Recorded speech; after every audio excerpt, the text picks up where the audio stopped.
Lalpai malsona Siartan kalutia Singai van tuaya alo kheli Malsona dong lo le Van tuaya moti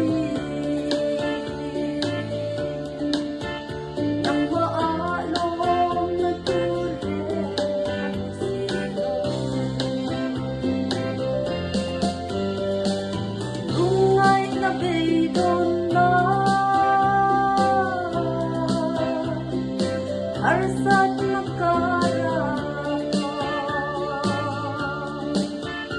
Anong Krista turo noong ito Wala ko din na Uruk to andesi Don't to meet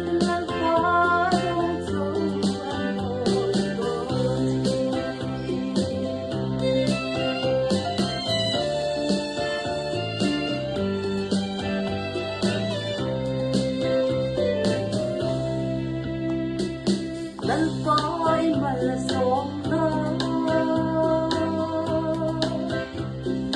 Siartan kalutia Singai van lay gamay nilabi Aram ne afel na Utu kaloni Kamotin ren kachuan siya Lungay na beidon na Arsat nakarap ko Anong Krista turo noong ito Wala ko din na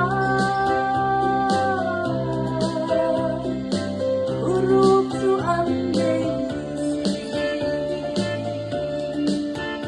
Don't to meet lalpai tong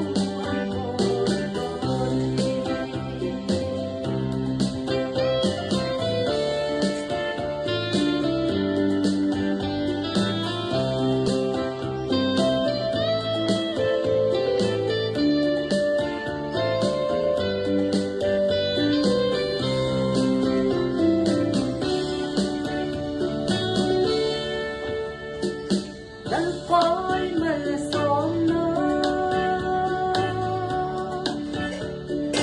Van tuaya